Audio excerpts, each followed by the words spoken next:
성도 여러분들 안녕하십니까? 2월 23일 화요일입니다. 함께 하신 여러분들을 환영합니다. 저는 퀸즈교회를 섬기는 김희상입니다. 이제 다 같이 기도하시고 기도회를 시작하겠습니다. 하늘에 계신 아버지 하나님, 오늘도 주님의 은혜 가운데 이 하루를 시작할 수 있도록 인도해 주시니 감사드립니다. 저희들에게 하나님의 말씀을 늘 가까이 하고 그 말씀을 바르게 이해할 수 있도록 주의 성령이 깨우침을 허락하여 주시고 또 저희의 드리는 모든 기도를 통하여 하나님의 뜻을 저희의 삶에서 실현해 나갈 수 있는 이 하루가 되게 인도하여 주옵소서. 주님, 오늘도 주님 앞에 기도드리는 모든 백성들의 탄원을 들으시고 응답하여 주시며 연약함 중에서 또 어려운 환경 가운데에서 주님께 도우심을 구하는 모든 백성들이 다 주님의 은혜 가운데 그 문제가 해결되고 치유를 경험할 수 있도록 주님께서 함께하여 주시옵소서. 주님, 오늘도 저희들이 말씀을 펴고 주의 도우심을 간구하오니 우리와 함께하시고 우리의 심령 가운데 분명하게 주님의 뜻을 발견할 수 있도록 인도하여 주옵기를 예수님의 이름으로 간절히 기도드립니다. 아멘. 네, 오늘 제목은 페르시아인 메시아입니다. 이사야 44장 28절에 있는 말씀을 봉독합니다. 고레스에 대하여는 이르기를 그는 나의 목자라 나의 모든 기쁨을 성취하리라. 이사야 44장 26절부터 45장 6절까지 44장의 4절과 그리고 45장의 6절 이 19절에는 고레스라고 하는 한 인물이 등장하고 있습니다. 성경에서 가장 놀라운 예언 가운데 하나라고 손꼽히는 그런 예언입니다. 우리가 야곱이라고 하는 이름의 이스라엘 민족을 하나님의 종이라고 하는 것을 저희가 보았고 또한 이름 없는 하나님의 종을 메시아로 이렇게 예언한 것을 우리가 보았습니다. 그리고 오늘은 고레스라고 하는 한 이방 왕을 가리켜서 하나님의 종이라고 하는 것을 우리가 살펴보고 있습니다. 이사야 41장에는 이미 동쪽과 북쪽에서 오는 정복자에 대해서 언급하면서 이것이 예루살렘의 좋은 소식이 될 것이라고 하는 것을 암시했습니다. 41장 2절에 이렇게 말합니다. 누가 동방에서 사람을 일깨워서 공의로 그를 불러 자기 발 앞에 이르게 하겠느냐. 41장 25절의 말씀입니다. 내가 한 사람을 일으켜 북방에서 오게 하며 내 이름을 부르는 자를 해돋는 곳에서 오게 하였나니 그가 고관들을 석회같이 토기장이가 진흙을 밟음같이 하리니 했습니다. 이사야 41장 27절입니다. 내가 비로소 시온에게 너희는 이제 그들을 보라 하였노라. 내가 기쁜 소식을 전할 자를 예루살렘에 주리라 하고 있습니다. 여기에 말씀된 내용들을 종합해서 보자면 동쪽 그리고 북쪽에서 이스라엘을 구원할 자, 한 정복자가 온다고 하는 것입니다. 그리고는 이 내용처럼 44장에 와서 정확하게 고레스라고 하는 이름을 부르면서 그가 펼칠 활동에 대해 아주 상세하게 묘사하고 있습니다. 이사야 44장 26절부터 28절, 44장에 있는 네 구절을 한번 보시겠습니다. 예루살렘에 대하여는 거기에 사람이 살리라 하며 유다 성읍들에 대하여는 중건될 것이라. 내가 그 황폐한 곳들을 복구시키리라 하며 기품에 대하여는 이르기를 마르라. 내가 내 강물들을 마르게 하리라 하며 고레스에 대하여는 이르기를 내 목자라. 그가 나의 모든 기쁨을 성취하리라 하며 예루살렘에 대하여는 이르기를 중건되리라 하며 성전에 대하여는 내 기초가 놓여지리라 하는 자니라. 여기에 지금 사용된 여러 지명들 또 어떤 이 분명한 주제들은 예루살렘, 유다 성읍, 기품, 이 기품은 유브라데 강을 분명히 말합니다. 그리고 고레스, 예루살렘, 성전으로 이어지는 이 예언은 고레스가 기품, 즉 유브라데 강에 마르는 일을 통해서 등장할 것이고 예루살렘과 성전을 중건할 것을 말하고 그리고 황폐했던 예루살렘과 유다 성읍에 사람이 살게 될 것을 상세하게 보여주고 있습니다. 정말 놀라운 예언입니다. 고레스는 바벨론의 북쪽과 동쪽으로부터 옵니다. 이것은 이사야가 당시 있던 예루살렘을 시점으로 할 때 정확한 방향입니다. 그리고 고레스는 기원전 539년에 바벨론을 정복했고 유대인들을 바벨론 포로 생활에서 해방시킴으로써 하나님께 봉사했고 예루살렘 성전을 중건하라고 하는 명령을 내립니다. 여러분들 이 예언을 한 발 물러서서 한번 보시길 바랍니다. 이사야의 사역은 기원전 745년경부터 시작해서 기원전 685년경까지 60여 년간 계속되었습니다. 우리가 이사야가 죽는 때로부터 바벨론 멸망까지를 치더라도 146년의 간격이 있습니다. 따라서 이 예언은 거의 150년이나 앞서서 예언된 것입니다. 고레스가 정복왕으로서 당시 어떤 활동을 했었는지는 바벨론의 연대기와 고레스 실린다라고 하는 그런 것들을 통해서 여러 고대 문헌들을 통해서 성경을 통해서 충분히 입증이 됩니다.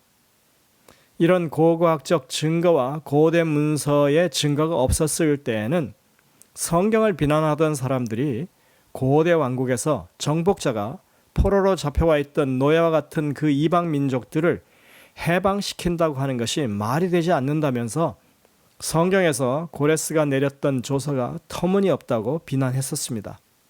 그런데 19세기와 20세기에 들어서 고고학적인 발굴을 통해서 거기서 나온 출토된 기록들을 우리가 살펴볼 때 이 모든 것이 다 사실이었다고 하는 것이 드러났습니다.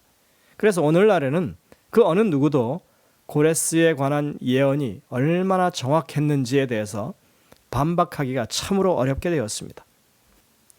참 선지자들은 미래를 아시는 하나님께로부터 정확한 계시를 받았습니다.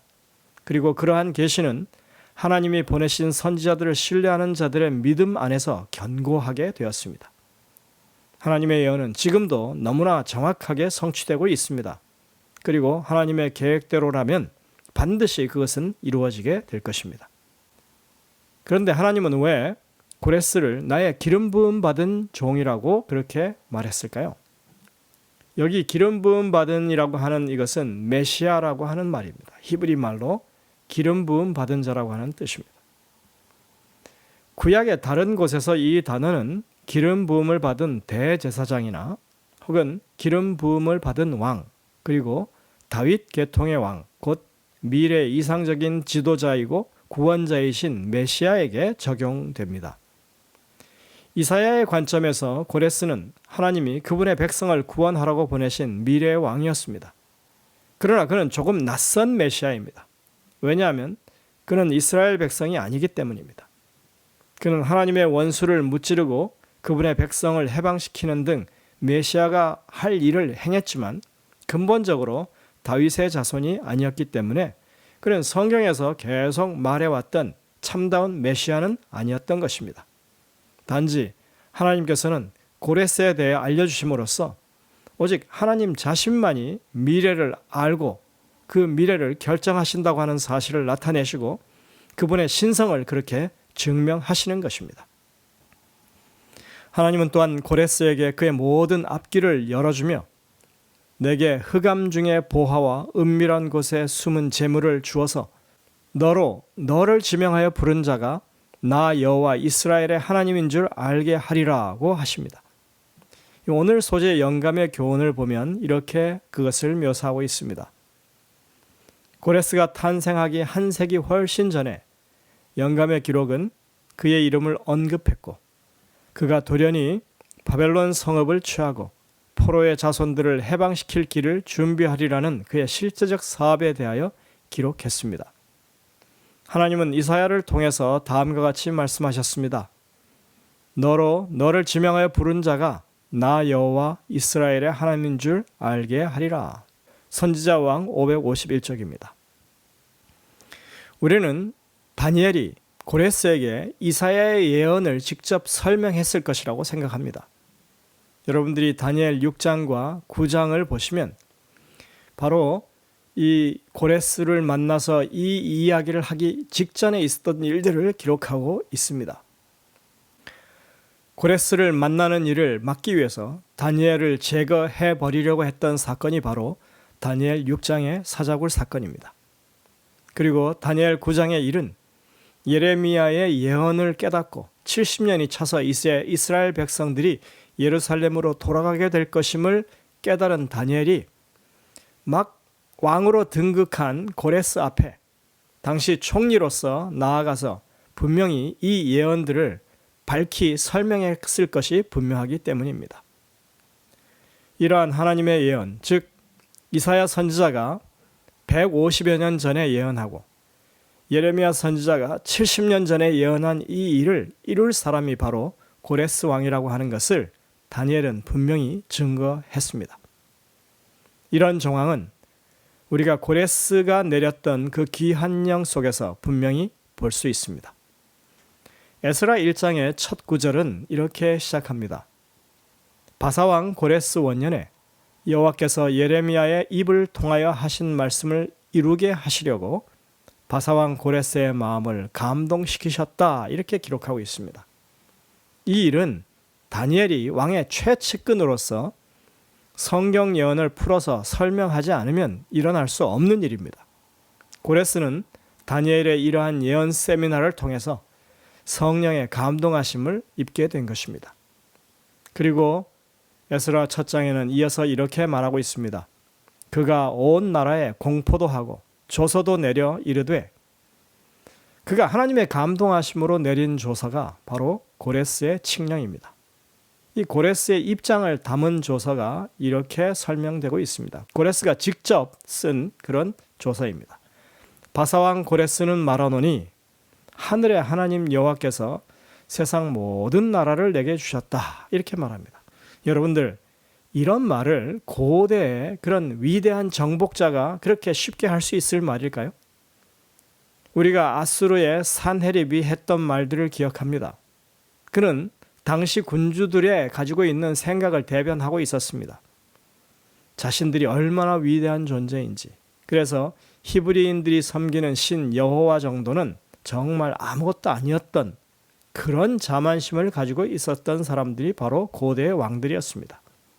그런데 고레스는 정말 아수르와는 비교할 수가 없을 정도로 더 막강하고 큰 힘을 가진 인물이었는데, 그가 지금 하늘의 하나님 여호와께서 세상 모든 나라를 내게 주셨다고 지금 이렇게 이 조서에 그것도 공식적으로 밝히고 있다고 하는 사실입니다. 그는 지금 자신이 나라를 얻은 것이 여호와 하나님이 그렇게 해 주신 것이라고 말하고 있습니다. 그리고 이렇게 말합니다. 여호와께서 세상 모든 나라를 내게 주셨고 나에게 명령하사 유다 예루살렘의 성전을 건축하라 하셨나니 이스라엘의 하나님은 참 하나님이시라. 에스라 1장 2절 3절에 이 기록되어 있는 이 놀라운 이 기록은 정말 경이롭습니다. 이방 군주의 입에서 지금 이스라엘의 하나님 여호와가 참 하나님이시라고 하는 고백이 흘러나오고 있는 것입니다. 여러분들, 이게 공식 문서입니다. 바로 이사야 선지자가 이사야 45장 1절부터 3절에서 말한 내용이 그대로 이루어졌음을 확인할 수 있습니다. 이사야 45장 1절부터 3절입니다. 여호와께서 그의 기름 부음을 받은 고레스에게 이같이 말씀하시되, 내가 그의 오른손을 붙들고 그 앞에 열국을 항복하게 하며 내가 왕들의 허리를 풀어 그 앞에 문들을 열고 성문들이 닫히지 못하게 하리라. 내가 너보다 앞서가서 험한 곳을 평탄케 하며 논문을 쳐서 부수며 쇠빗장을 꺾고 내게 흑암 중에 보화와 은밀한 곳에 숨은 재물을 주어 내 이름을 부르는 자가 나 여호와 이스라엘의 하나님인 줄을 내가 알게 하리라. 여러분들, 고레스는 이 기록된 하나님의 말씀을 들었을 때 정말 하나님이 자신에게 하시는 명령으로 그렇게 감동하며 들었을 것입니다. 하나님은 지금 이방 사람을 세워서도 하나님의 뜻을 위해서 일하도록 하십니다. 또 그 하나님의 음성을 들은 이 이방 왕은 믿는 자들도 가지지 못한 그런 확고한 믿음으로 지금 하나님의 말씀을 듣고 있습니다. 그저 기록된 과거의 예언의 말씀이 아니라 지금도 말씀하시는 하나님의 말씀으로 그가 듣고 겸손하게 자신의 뜻을 굽히는 것입니다. 여러분들, 이것은 우리로 하여금 하나님의 선민이라고 하는 잘못된 자만심을 버리게 만듭니다. 우리는 늘 하나님 앞에, 그 말씀 앞에 겸손하게 우리의 자신을 낮추고 그 말씀에 순종하며 따르는 그런 종이 되어야 할 것입니다.